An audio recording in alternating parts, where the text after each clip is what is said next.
So many different ways to look at that one. Boy, oh boy, we can go super off the deep end negative. We can go super off the deep end positive. There's just so many different ways. And like right when the game ended, I tweeted, well, they got a point. It was 3-1. They were down. They were not playing very well. I understand the flip side of that is it's 5-3 with like a minute left in the second period. Like you probably want to get across the board. And then the stat that I have right there, when the Golden Knights score 5 goals coming into this game, they were 19-2-1. Now they're 19-2-2 or 119-2-1. Now they are 119-2-2. So it's definitely, it's one where you want to win that game. You don't want to give that up. But I do feel like at the very least, at least it did get into overtime. They did get across the board, across the line to get at least one there. It's not a 7th consecutive regulation loss on the road. It is a 7th consecutive loss on the road, but it's tough because it's like, we know that both teams are shorthanded. We understand that the situation kind of said this is a winnable game for the Golden Knights. This is also one that if it doesn't go their way, it wouldn't be all that surprising. Like you can see it both ways, and you know, they get down 3-1. You know, they had the 1-0 lead and then down 3-1, and then you storm back. It's like it's all of it. It's really difficult to kind of wrap it all together. The simplest way to put it is like, to me, one of the biggest fears I have of this team, and I don't know if it's going to subside as the season goes on, but I think it's going to continue for at least a little while, is I continue to be concerned about scoring. I know they just won the cup by scoring a whole butt ton of goals the entire way. I know that Cassidy keeps saying that they're going to be able to keep scoring. I know. But I feel like with all the shutouts this season and with some of the issues we've seen and all of it, to me, that becomes a concern. So to see them kind of just outscore their issues for a good portion of this game, it gives me some relief in saying, okay, well, that is still in there. We know that is still part of what they can do, and that can potentially come for the two months that it needs to come to down in May, late April, May, June, whatever, right? So that is good. The flip side is when the Golden Knights are not at their best, when they do have their struggles, it's puck management and it's issues in the defensive zone. Today, puck management. Obviously, throwing the puck away over and over and over again leads to playing a game against a New Jersey team that wants to play that style of game. That's the way that they want to play. If you want to play that way with them, they're going to beat you more often than not, even though they're not at full strength. They're not playing all that well this season. They haven't been all that good at home. So to me, playing their style of game is a massive concern coming in when you say, well, we've been playing so much better defensively. I know that on the broadcast, they mentioned it a number of times, just 8 goals in the last 5 games. Like they've been playing very, very well defensively, and to kind of just throw one away because you decide today's the day we're not going to manage the puck at all is a bit frustrating and in many ways annoying. And like I said, and like the number shows right below my face there, 119-2-2. They had scored 5 goals in 122 times coming into this game, plus 23 playoff games. Somebody do that math for me. That would be 145 games, and they had lost 3 in them. So once you get to 5, it's like, all right, well, we should absolutely win this. Now, goalie did not bail them out today. I'm not going to get all over Logan Thompson, because Logan Thompson was just named 3rd star of the week and he'd been having a good run and whatever. All right. Didn't have his best game, is what it is. Not his best game. Probably could have stopped the one right before the end of the second. That's the one that, looking back, is kind of the backbreaker a little bit. It's like, man, we had this game going away and now all of a sudden they got a little bit of life going back in. They feel a little bit better. That's frustrating. You know, the one in the third, it's a funky hop. It gets off the post. You probably want him back on the post there. It's disappointing. I don't think goalie is the main reason they lost this game. I do think goalie did not bail them out in this game as he has in a number of other games, a number of those games at the beginning of the games, Nashville, Boston, or Pittsburgh. Who was it? No, it was, it was Boston, right? Yeah. Where he kind of bailed them out at the beginning and then they were able to kind of get back in the game. So to me, whatever, you got to deal with that. Offensively, weird game for Barbashev. Like Marchessault and Waugh were very good basically the entirety of the second portion of the game after the first period. Barbashev had a weird game. So when Barbashev was on, and there were times where he was on today, making some great plays, holding players off, getting some good passes into the middle, really being good most of this game, dangerous, hard to play against. He was fantastic, and that line was cooking. That line was doing a lot throughout a good portion of this game. And then the puck management problems came in. He was at fault for a couple of them. And so that's a little bit frustrating, knowing that he's having a pretty good game. And then you have some of the issues, and some of those issues were in the first period, and then it continued on through it. And it's like, that's tough because that was the line that you're kind of relying on a little bit more. Stone and Stevenson were good. Dorofeev, I thought, was pretty good throughout this game. Bottom six, okay, not terrible. It's not like the bottom six was out of control in this game, but they didn't do a ton. I'm going to write something about Ronbier tomorrow because I thought it was interesting what Cassidy said about him today, kind of being able to play him in all situations, all of this penalty kill situations, all that going on. So I am going to write a little bit about him because it is interesting to me that he finds his way back into the lineup yet again. They kind of go through a little bit of a loophole here to get him back in instead of having to deal with waivers and whatever. It looked like he was potentially going to play as 9, and then he's out of there. So we'll get to him. I'll write about that tomorrow. But this game, like, it's like I want to be upset about it, and I don't. Like, you look at 5 goals and you say, okay, they score 5 goals, they should win that game. And I feel like that's kind of where I'm coming down on it. But then at the same time, I understand the situation. I understand where we're at. I understand how they've been playing on the road, how short-handed they are to be able to get 5. Like, you get 5, you shouldn't lose. Like, it's that simple. They should not lose getting 5 goals. But to be able to score 5 as many players as they don't have, like, I'm going back and forth. I don't know. I'm going back and forth on it. All right, let's see. Let me take some of these questions here. How are we feeling about Hill's possible return? But before I take that question, I'm going to tell you that all Periscopes on SinBin this season and Twitter Spaces are brought to you by the Jimmerson Law Firm. The Jimmerson Law Firm is one of Las Vegas's preeminent law firms specializing in high-stakes business, civil, and family litigation when winning matters. Seek out the Jimmerson Law Firm. Obviously there's concern. He needs to get through a game. We need him to get through both of these games that he's expected to get before the break, and then we can feel a little bit better about it. To me, like, with Aiden in there, I feel pretty confident that the goaltending is going to be pretty good. Can he get through it? Can he stay healthy? Are you then putting more undue stress on Thompson? Like, that becomes the concern. We will see. To me, it's kind of a wait and see situation. You kind of just have to deal with it and hope he can get through it. He plays a good game. He feels good. He comes back. I would assume he gets the second game of the next back-to-back. That's the plan.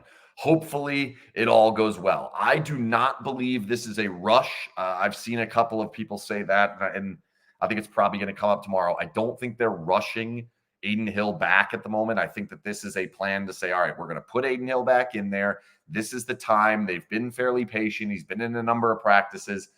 All right, can we get him back in there? Yes. All right, let's go ahead and do it. Now, I understand the idea is like, well, you could wait until the other side of the All-Star break and you get him another 2 weeks and it's even more time. Like, that one's going to potentially be second-guessed if we get to that. But they'd have to play Isaiah Seville in these 2 games, and I just don't think they're comfortable with putting Isaiah Seville in there. So if Hill's ready to go, which it appears that he is, there's no reason why you shouldn't, and you can't just look at the schedule and say, well, we can buy an extra 2 weeks. Heck, those extra 2 weeks might not actually help.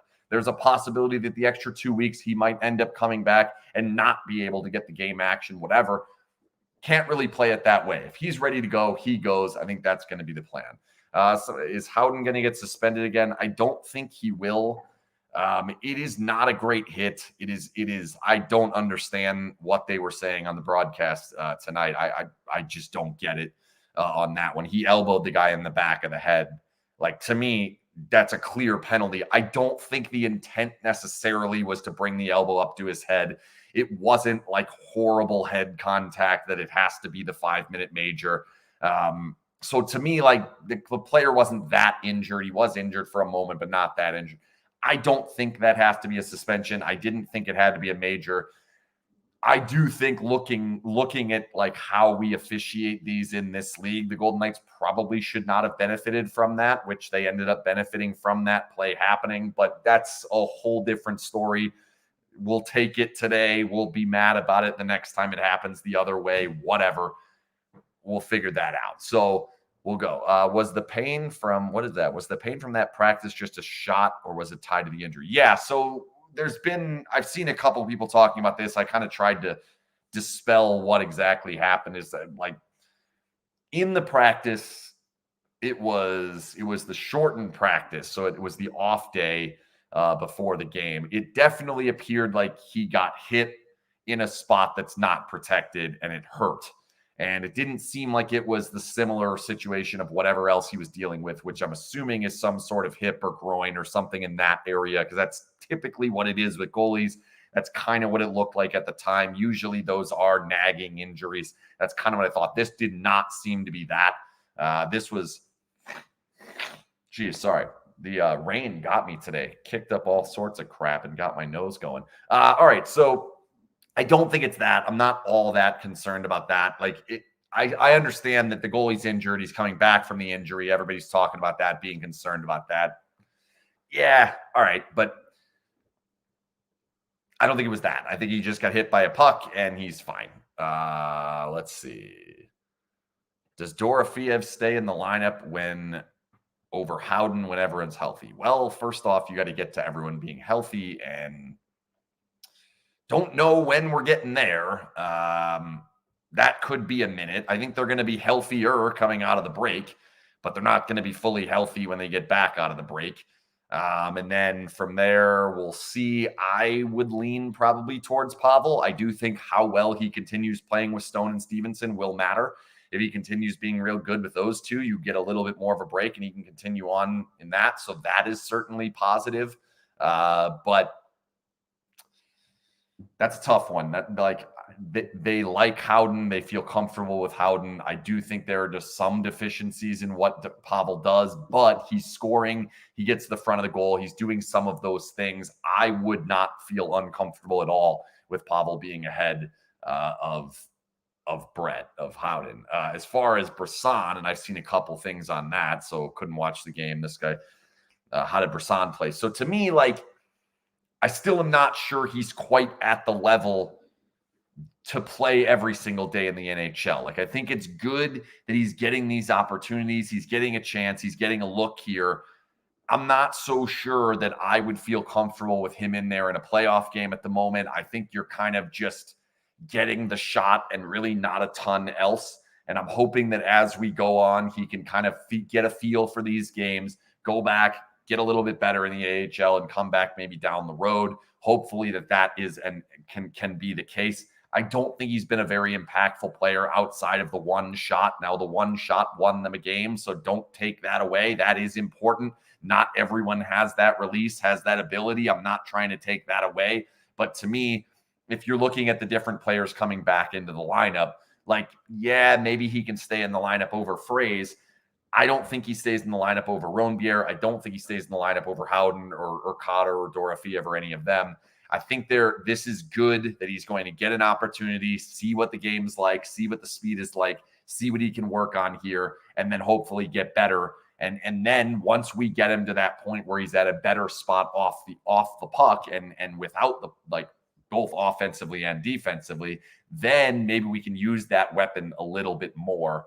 So we'll go with that. So A couple people, so Shea and Carlson. Let me just kind of go through what information that I have. These are injuries. These change because this is the way it goes. Like, we could have told you what the Aiden Hill injury was months ago, and then now he's still out. I did not expect that to be months ago, and now it happened. So here's kind of where we're at. Carlson took a shot in the Winter Classic, and something, I believe it was a foot. And with that, it shouldn't be that much longer. I think he is skating. I'm not 100% sure. We haven't gotten that confirmed, but I believe he is skating, or at least he's very close to skating. I would not be surprised if he plays the first game out of the break. Otherwise, it's probably fairly close. Again, assuming there's not some sort of setback. That one, I'm pretty darn confident in telling you that is where we're at on that one. I don't think we're that far away. Probably the next 3 games. That should be it. Maybe it bleeds into the second half a little bit, but I shouldn't go that much farther. Shea still remains somewhat of a mystery, or for the most part, a mystery. There was a jersey in his locker the last time we were in there, or maybe 2 days ago, the last time, whatever, maybe it was Saturday or Friday. I don't remember the exact day. That indicates the hope is that he's going to skate again soon. Sometimes that indicates that he might have skated then didn't. So we don't have the full information on that. But that one, I think we're still kind of in limbo here. We're not entirely sure. On Eichel, the source that I had that is good, that I'm fairly confident in, said it's effectively a non-severe knee injury. Shouldn't be season ending. Why can I say Cassidy? I don't know why I couldn't come up with Bruce Cassidy's name there. Cassidy had said that it's not going to be season ending. This certainly goes along with the information that I was given. So the timeline is hopefully in the neighborhood of 4 to 6 weeks, but that can change. It could be better. It could be worse. Time will tell. I think we're just at a point where it's like, all right, not going to be the end of the season. This is not LTIR out for the season, at least unless something else were to happen, which hopefully that is not the case. Let's see. Where's this about the neutral zone? Yeah.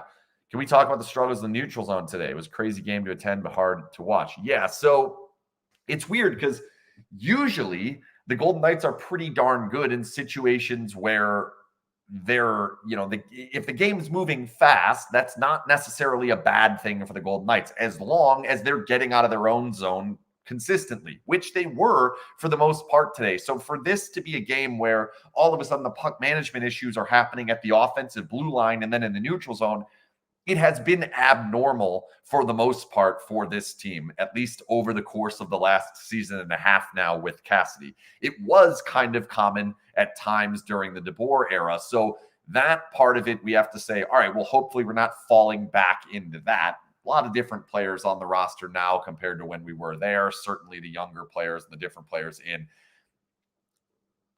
I just think this one's probably more of one-off. They do have puck management issues at times. They don't usually have them as poorly from the forwards as they did today compared to when we've had some of the issues, which is puck support and not being able to pass out of the defensive zone. We've seen more of that. That was not all that much the case today. What I do think was concerning today that is in the defensive end is you're still seeing that same plan, that same, way to attack the Golden Knights, which is get the puck underneath the goal line, dive somebody down once that defenseman goes off their post, and have that opportunity in there. The Golden Knights have to be aware of that and have to be ready for that. And they got to just be better in the middle of the ice. That center has to be there to protect that play in the center of the ice, has to see where the player is diving down from. They got 2 goals just like that. Quick plays, don't get me wrong, they're quick plays. They happen fast, and the Golden Knights have to be aware of that. But that is something that you're going to see. That is an avenue of attack that the Golden Knights have struggled with. And the goalies, that's very difficult on the goalies. The Golden Knights goalies have not been very good on those. Not to say that many goalies would be, but it is a situation where that's not one that they're bailing guys out. And we've seen that multiple times. So that is an issue where we can continue to look at, and that is concerning. Will Vancouver, Edmonton ever lose a game? Yeah, probably. But let me say this. So the whole Edmonton thing, like, I'm to the point, like, okay, they've got this great run. All of this is going on. They're getting all these points. They're getting themselves back into it. All right. Here's where I'm at. They can tie the NHL record for most wins in a row, 17, in Vegas. Let's have that happen, and then the Golden Knights beat them and let them not tie it. I love this rivalry. If they can come in and have an opportunity to tie the NHL record for wins and the Golden Knights smash them and take that away, that's awesome. So in many ways, it's like, yeah, you don't want them to continue winning. That would not be great. But at the same time, wouldn't that be cool? Wouldn't that be fun? So to me, that's where I'm at on it. Like, if it doesn't happen, it doesn't happen. It would not be great to allow that to lose to them. And we know that at that point, probably still no Eichel, probably still no Theodore. Maybe Carlson's back in that game, but it'll be his first game in a while. Hopefully Amadio would be back by then. Hopefully Hill's still healthy at that point. So they should be in a little bit better of a spot, but we shall see. Is Barbashev a fourth liner making top six money? No. I'm going to go with no. I think he is closer to a top six player. I think you'd rather have him be a dominant third liner. However, I do think he proved throughout the course of the last run that with great players, he can play in a top six and can be kind of a guy that's around and can do some of the things that other guys may not want to do, get straight to the goal. That one, no, he's not a fourth line player. He does a lot more. He's a lot more offensively gifted. He can hold the puck. He does a lot of good things, but there are some issues to his game, and we have seen that. And he's definitely reliant on other players to help him out. So that is certainly concerning. Carrier was a shoulder surgery that was spilled on one of the radio shows. I don't think it was spilled purposely. Nonetheless, it was spilled. So it's a shoulder surgery. Usually those are in the neighborhood of a month or two. So we shouldn't be that far out on that one either. That one's tough because he will be skating. And then we'll see, like usually it's like once they start skating, then we can feel like, all right, we're good. We're coming back. But he's going to skate before because it's a shoulder injury. So we'll see.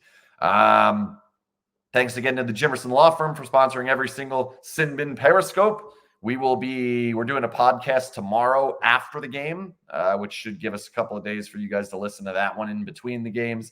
And then I'll probably do one of these in one game or the other. Probably, I don't know. I don't know which one. We'll see. But we'll go from there. Thanks again to the Jimmerson Law Firm. And that is it. 119, 2-2. Crazy. Unreal.